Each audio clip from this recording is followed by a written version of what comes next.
repaso más de la lección de escuela sabática, la lección número 11 de Deuteronomio en el resto del Antiguo Testamento. Nosotros sabemos, por lo que hemos estudiado durante este trimestre, que el libro de Deuteronomio es una carta que escribe Moisés para el pueblo de Israel cuando recibe la Canaán prometida. Por ende, es uno de los primeros libros escritos para la Biblia, de tal manera que es lógico que posteriormente, conforme avanzaba la historia del pueblo de Israel, estas enseñanzas fueron retomadas en algunos libros, ya sea de manera directa o indirecta. ¿Por qué es importante esto? Recordemos que estamos estudiando la verdad presente del libro de Deuteronomio, así como fue la verdad presente para el pueblo de Israel, también para muchas etapas en la historia de Israel posterior a Moisés, también fueron importantes las palabras que se pronunciaron en este libro. Así que vamos a ver algunas de ellas y lo que estudiamos esta semana. Acompáñenme rápidamente al primer versículo. Segunda de Reyes, capítulo 22, versículo 16, dice: Así dijo Jehová, he aquí yo traigo sobre este lugar y sobre lo que en él moran todo mal de que habla este libro que ha leído el rey de Judá. En Segunda de Reyes encontramos el reinado del rey Josías. Josías fue un reformador. A diferencia de sus padres, él buscó la restauración espiritual del pueblo de Israel. Y en su búsqueda por agradar a Dios, se encontró en el templo un fragmento del libro de Deuteronomio. Y es precisamente estas palabras que acabamos de leer, precisamente en el capítulo 28. Cuando Josías encuentra estas palabras dichas al pueblo de Israel, se da cuenta de que el plan que él tenía era un plan divino, porque realmente Dios le estaba diciendo que necesitaba tener una vida restaurada, que el pueblo de Israel se entregara. De hecho, Josías, cuando escucha estas palabras, rasga sus vestiduras en señal de arrepentimiento por el mal que el pueblo de Israel estaba haciendo. Así que él empieza a reformar nuevamente, destruye los ídolos, manda a un ayuno de todo el pueblo, hace muchas cosas, hace una reforma para poder restaurar esta relación que el pueblo tenía que tener con Dios. Entonces, tras consultar a la profetisa Hulda, Josías decidió comenzar una reforma espiritual para que Israel abandonase el pecado y volviese a Dios, tal como en el libro de Deuteronomio les decía. Acuérdense que la bendición de Dios en ese tiempo, en el libro de Deuteronomio, era condicionada. Si ellos querían tener la bendición, tenían que obedecerle de manera completa. Entonces, Josías se daba cuenta que la situación de su pueblo era muy parecida a la que sucedió en el tiempo de Deuteronomio, y era necesaria entonces una reforma. Para el tiempo actual, yo creo que la historia de Josías sería una inspiración para cada uno de nosotros. Necesitamos una reforma en la iglesia, pero una reforma que tiene que ver en primer aspecto con mi vida espiritual. ¿Qué aspectos de mi vida espiritual necesitan ser reformados para agradar a Dios? ¿Qué cosas estoy haciendo que desagradan a Dios, que son una ofensa para Dios? Y es necesario descartarlas, quitar esos falsos ídolos que me están alejando de mi verdadera adoración. Un punto central en el libro de Deuteronomio es precisamente el que tiene que ver con la adoración. ¿Cómo estamos adorando a Dios? ¿Lo estamos adorando de manera correcta o estamos haciendo lo que nosotros creemos que es lo que le agrada a Dios? Josías lo entendía y entonces manda esa reforma a su pueblo. Nosotros necesitamos también en este tiempo encontrar una reforma en mi vida espiritual. ¿Para qué? Para que el Señor me bendiga de manera abundante y esos planes que tiene para mí se cumplan a la perfección. ¿Okay? Entonces encontramos en Josías una de las primeras referencias. Pero vamos a ver un poquito más adelante, vamos al libro de Nehemías. Vamos a Nehemías 9:6. Tú solo eres Jehová, tú hiciste los cielos y los cielos de los cielos, con todo su ejército, la tierra y todo lo que está en ella, los mares y todo lo que hay en ellos, tú vivificarás. Todas estas cosas y los ejércitos de los cielos te adoran. ¿Dónde encontramos la palabra los cielos de los cielos? ¿Okay? En Deuteronomio 10:14, Moisés habla de los cielos. Y esta expresión no solamente se encuentra en el libro de Nehemías, se repite en 6 partes en el Antiguo Testamento.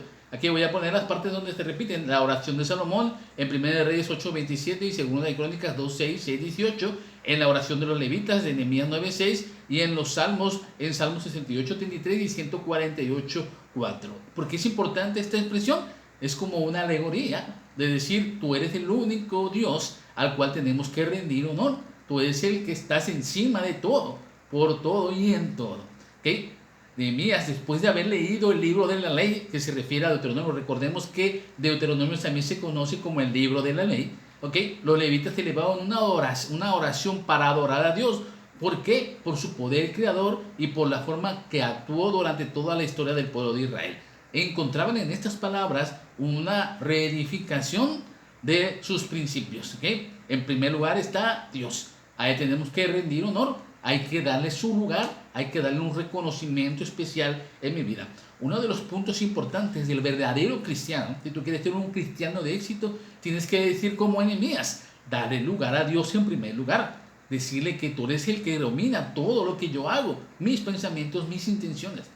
Cuando nosotros encontramos este principio y lo ponemos a la práctica, Dios responde de manera especial, así como respondió en el tiempo de Nehemías y en muchos tiempos atrás cuando estas palabras eran repetidas. Vamos rápidamente porque tenemos todavía más referencias. Vamos al libro de Jeremías. En Jeremías 29:13 encontramos lo siguiente: y me buscaréis y me hallaréis, porque me buscaréis de todo vuestro corazón. ¿Dónde encontramos esta cita de Jeremías?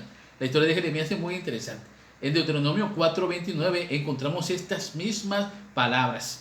Que Jeremías estaba buscando, porque acuérdense que una parte ya del pueblo de Israel estaba cautivo en Babilonia, y Jeremías venía a llevar un mensaje poderoso al pueblo de Israel. Entonces se encuentra estas palabras como una forma de recordarle que la situación del pueblo de Israel cautivo era consecuencia de haber desobedecido estas palabras del libro de la ley. Que en ese momento una parte del pueblo de Israel ya estaba cautivo en Babilonia, pero la permanencia del pueblo de Israel en la tierra prometida era condicionada a su obediencia, y Jeremías estaba viendo el cumplimiento de las profecías, porque Dios le había dicho en el tiempo de Moisés con Deuteronomio que si ellos no obedecían iban a llevarse cautivos por otros pueblos. En el tiempo de Jeremías estaba sucediendo precisamente eso. Qué interesante es que la palabra de Dios se cumple a la perfección.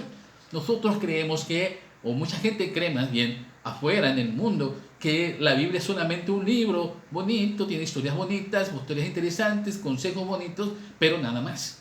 Pero cuando vemos en la historia cómo se cumplen las profecías al pie de la letra, vemos cómo las palabras de Dios tienen significado, porque se convierten no solamente en una proyección al futuro, sino que en el futuro se convierten en un hecho tangible.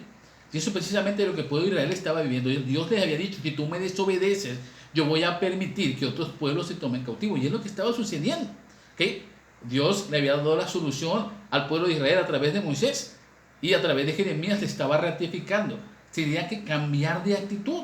Tenían que buscar a Dios de todo tu corazón. Dice: si me busca de todo tu corazón, entonces yo voy a manifestarme en ustedes. Solo entonces podemos recibir la bendición del pacto. Entonces Jeremías quería hacer una reforma contra el pueblo que todavía no estaba cautivo. Es decir, si tú se conviertes de corazón, nada de lo que le está sucediendo en estos momentos va a venir sobre ustedes. Quizás en ese momento el pueblo de Israel todavía no lo entendía, porque a final de cuentas todos fueron llevados cautivos. Pero lo que sí nosotros podemos ver en retrospectiva es que si nosotros nos convertimos de todo corazón, Dios va a restaurar mi vida. Yo no sé cuál es la situación de tu vida, que de tu vida espiritual. No lo sabemos, ni somos quien para juzgar tu vida espiritual. Lo que sí sabemos es que necesitamos a Dios constantemente. Así que si tú estás en una situación difícil, una situación en la cual te avergüenzas de lo que has hecho, te das cuenta de tu mal, te das cuenta de tu pecado, entonces no te alejes de Dios. No busques echarle la culpa a Dios y alejarte de Él o enemistarte con Dios. Al contrario, reconoce tu pecado, pídele a Dios que te transforme y entrégale tu corazón. Porque cuando lo buscas de todo corazón, Él se manifiesta en tu vida. Entonces vas a ver que tus problemas y tus dificultades tienen solución. Hay una salida, hay una esperanza, hay una luz para encontrar la restauración de esa parte de tu vida. Que recordemos que si eres un fiel cristiano, un hijo verdadero de Dios, aún en las pruebas más difíciles, Dios siempre da la salida para ti. Pero porque lo buscas de corazón. Hay que seguir entonces el consejo de Deuteronomio. Y Jeremías, cuando encuentre este consejo, hay una esperanza en él. Lo más interesante del libro de Deuteronomio no es tanto que lo hayamos encontrado en varias partes de la Biblia, sino el momento preciso en que aparece esos consejos en una parte específica de la historia del pueblo de Israel, que era necesario volver a escuchar esos principios que estaban en el libro de la ley. Entonces quiere decir que la Biblia es una relación única, que están concatenados, están unidos, cada una de las historias que encontramos en cada uno de los libros, de los 66 libros que forman toda la Biblia, de los 39 que forman el Antiguo Testamento. Encontramos partes que se enlazan de manera necesaria, porque eran las palabras que tenían que escuchar. Entonces, en estos momentos tenemos esta escuela sabática que hemos estudiado durante ya casi estos 3 meses. Y son palabras que son necesarias que tú escucharas, porque el Señor sigue estando con su pueblo. Nosotros somos el remanente de Dios. Así que el Señor sigue llamando a su pueblo a una restauración, a una relación que quizás hemos estado dejando de lado y es necesario regresar a ella. Entonces estas palabras de Jeremías son también para nosotros. Busca a Dios de todo tu corazón. Todavía puedes encontrarte con Él. La puerta de la gracia está hallada para Él. Si estas palabras no te producen esperanzas, entonces no sé qué estás haciendo aquí en la iglesia. Necesitas regresar a estudiar la palabra de Dios con oración, con humildad. Regocíjate en su palabra y vas a encontrar solución a tu problema. ¿Okay? Vamos rápidamente en una referencia más. Vamos al libro de Miqueas. Ahora vamos a Miqueas 6:8. Oh hombre, te ha sido declarado lo que es bueno y que pide Jehová de ti, solamente hacer justicia, amar la misericordia y caminar humildemente ante tu Dios. Aquí Miqueas nos está llevando en otro aspecto importante, que ya habíamos hablado de la necesidad de una reforma, una necesidad de encontrar, de darle el corazón al Señor, de buscarlo de todo corazón. Pero ahora Miqueas encuentra en una parte de la historia del pueblo de Israel que era necesario practicar 3 principios que les aseguraran que la bendición de Dios iba a estar todavía con su pueblo. ¿Y cuál es eso? Lo encontramos en Deuteronomio 10, de 12 al 13. Estos eran hacer justicia, amar la misericordia y caminar humildemente con Dios. En el libro de Miqueas encontramos estos mismos principios, pero de manera inversa. Porque primero van a guardar los mandamientos, amar y servir a Dios y temer a Dios y andar en sus caminos. Pero son los mismos 3 principios. Si tú guardas los mandamientos, entonces vas a tener asegurada que estás haciendo el camino, estás haciendo lo correcto ante los ojos de Dios. Lo segundo, tienes que amar y servir a Dios de todo corazón, con todo tu corazón, con toda tu alma, con todas tus fuerzas. Porque ese servicio y esa muestra de esa respuesta al amor de Dios te da a ti la seguridad de la salvación. Y por último, temer a Dios y andar en sus caminos, o sea, no desviarte ni a tu izquierda ni a tu derecha, sino mantenerte firme en el camino del Señor, con un temor reverente, una obediencia completa al Señor. Si tú aplicas estos 3 principios como Miqueas estaba descubriendo después de haber leído el libro de la ley, tú te tienes asegurada la victoria en tu vida espiritual. ¿Okay? Aunque el mensaje es el mismo en el contexto del pueblo de Miqueas. Acuérdense que en Deuteronomio Moisés estaba dando los consejos al pueblo de Israel sobre actitudes que iba a tener que poner en práctica, aunque en esos momentos el pueblo de Israel estaba siendo bendecido por Dios, porque estaba recibiendo el premio por el cual habían estado vagando 40 años. Entonces todavía no había estado en una situación de desobediencia, ¿okay? Estaban obedeciendo a Dios. Era un pueblo que en ese momento estaba empezando un camino. En el tiempo de Miqueas, ese mismo pueblo ya se había desviado completamente de Dios. Se había alejado de Dios. De hecho, en el tiempo de Miqueas estaban mostrando un comportamiento injusto, no solamente hacia las personas que los rodeaban, sus familiares, sino más hacia los débiles y los necesitados. Por eso es importante hacer justicia en el tiempo de Miqueas.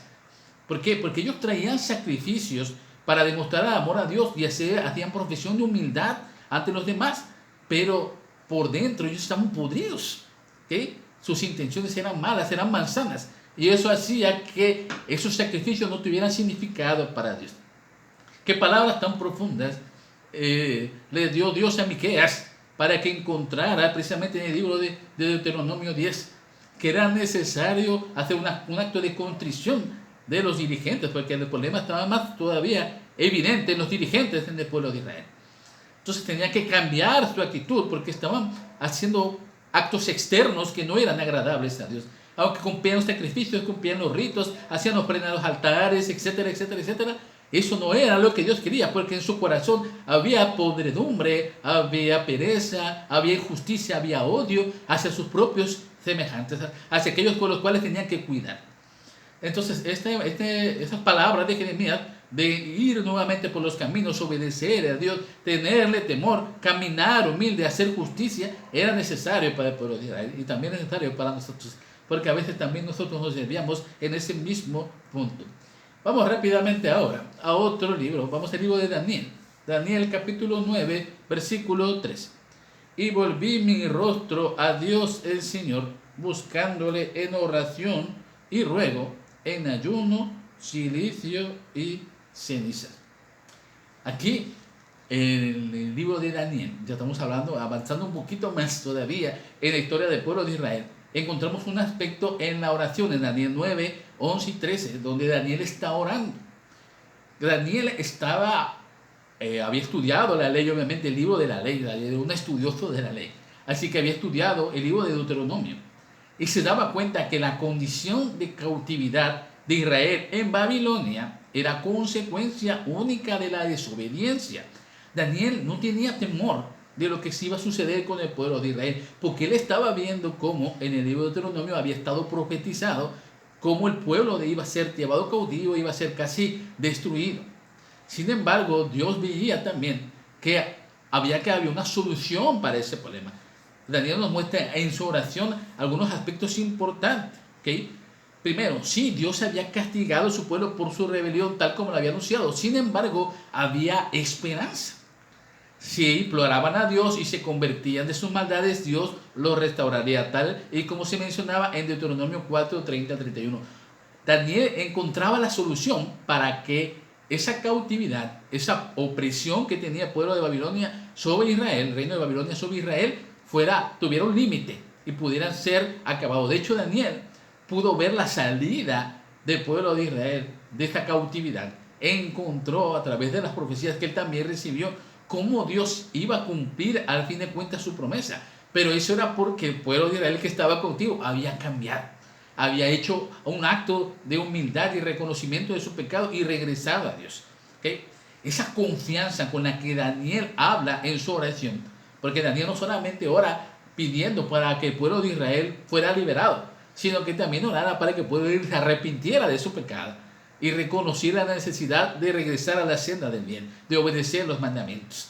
Esas oraciones son muy importantes porque a veces nosotros queremos solamente pedir y pedir y pedir como si Dios fuera un genio de la lámpara y nos va a conceder todo. Pero no queremos reconocer en nuestra oración que estamos pecando, queremos tapar nuestro pecado y no confesarle a Dios lo que estamos haciendo mal. Y ahí estamos fallando porque el Señor quiere que nosotros reconozcamos la necesidad de un cambio del perdón de mi pecado. Pero si no se lo confieso en mi oración, ¿de qué sirve? Entonces Dios decía a través de la historia de Daniel, cómo en su oración él estaba regresando a esos principios que había encontrado en Deuteronomio.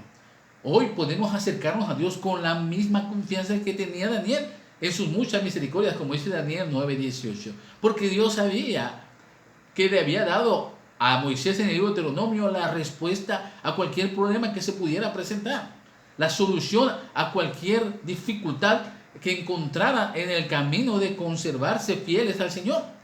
Daniel se había conservado fiel a pesar de todos los problemas que él había sufrido, a pesar de toda la opresión que su pueblo había tenido. Daniel todavía tenía confianza en ese mismo Dios. Imagínense, Daniel estaba siendo azotado prácticamente por todas las dificultades de no vivir ya en una nación, de haber borrado, de haber visto la destrucción del templo, de ver cómo se llevaban todos los utensilios y los hacían mal. Y a pesar de todo eso, Daniel todavía tenía esperanza porque dice, bueno, el Señor ha dicho, si nosotros nos convertimos, esto que está sucediendo se va a acabar. Y tenía una confianza plena. Y así lo vio, porque a fin de cuentas Daniel vio cuando el Babilonia cae y todavía le toca ver el nuevo gobierno de Babilonia, y el cual pudo encontrar la salida para que pueda Israel regresar nuevamente a ser una nación fuerte. Esa confianza que recibió Daniel a través de Deuteronomio la necesitamos en estos momentos nosotros. Sabemos que hay dificultades, sabemos que hay problemas y parece que no vemos salida. De hecho, se está programando que hay una crisis económica mundial que se está cirniendo sobre cada uno de los aspectos geográficos del mundo. Y esa crisis económica nos va a llevar a situaciones insostenibles. Eso dice el mundo, pero ¿qué dice Dios? Dice que si tú te mantienes fiel a mí, si tú guardas mis mandamientos, si tú me entregas tu corazón, aunque se caigan a tu lado 1000 y 2000, a ti no va a llegar ese problema. Esa confianza la tienes que mantener tú en estos momentos. Fíjense lo que dice el Espíritu de Profecía en Mensajes Selectos, tomo 1, página 411. Dios requiere que confesemos nuestros pecados y humillemos nuestro corazón ante Él, pero al mismo tiempo debiéramos tenerle confianza como un Padre tierno que no abandonará a aquellos que ponen su confianza en Él. Esta parte de Espíritu de Profecía nos aclara mucho de la lección. Que el libro de Deuteronomio lo encontramos en muchos libros del Antiguo Testamento. No solamente se limita a su propio libro, sino que muchos profetas, muchos reyes fueron descubriendo aspectos que eran necesarios en ese tiempo. Entonces, hasta este momento, de hecho, la semana que viene veremos en el Nuevo Testamento cómo aparece también. Pero en estos momentos, en la verdad presente, tú necesitas esos mismos consejos que el pueblo de Israel recibió en el libro de Deuteronomio. Tú necesitas tener una relación más íntima con el Señor. Hemos estado hablando una y otra vez durante este trimestre de eso, porque el tema central del libro de Deuteronomio es precisamente que necesitas entregarte al Señor. Necesitas tener una vida restaurada. No sirve de nada tener el conocimiento bíblico aquí en la cabeza. No sirve de nada saber tanto de la Biblia. Podemos estar todo el día estudiando la Biblia y eso no va a servir de nada si en tu vida no hay una transformación, no hay una entrega y una sumisión total a tu Dios. Tienes que entender que el pueblo de Israel tenía como condición para que Dios mantuviera su bendición, su fidelidad, su obediencia. Y ese mismo mandato que Dios le estaba dando al pueblo de Israel en el Antiguo Deuteronomio y que se ratificó en muchos otros libros del Antiguo Testamento, es el mismo Dios que te está diciendo a ti que hoy necesitas seguir obedeciendo a Dios. Necesitas entregarte a Dios nuevamente y necesitas estar del lado de Dios. Y para eso es necesario que vayas desechando de tu vida todo aquello que te aleje de Dios, que no te permita adorarle en espíritu y en verdad. Si hay aspectos de tu vida que necesitan ser cambiados, hoy es el momento de hacerlo. Mi oración en esta mañana va a ser para que tú puedas encontrar esa relación y ese impulso que te ayude a regresar a los brazos de mi Señor. Vamos a orar por ti en esta mañana. Nuestro Dios, nuestro Padre que estás en los cielos, alabado sea tu nombre. Gracias porque el libro de Deuteronomio lo hemos encontrado en muchas partes de la Biblia. Sabemos, Padre, de que en cada momento de la historia era necesario enviar un mensaje nuevamente como un recordatorio de esa relación íntima que tú quieres tener con tu pueblo. En estos momentos cada uno de mis hermanos también necesita ese mensaje, necesita regresar a tener esa relación contigo. Por favor, fortalece su espíritu, dales ese corazón que sea sensible a tu llamado y que a través del estudio de tu palabra ellos puedan encontrar la solución a cada uno de los problemas en el aspecto de su vida. Te lo pedimos en el nombre de Jesús. Amén. Bendiciones a cada uno de ustedes, que puedan tener un muy feliz sábado.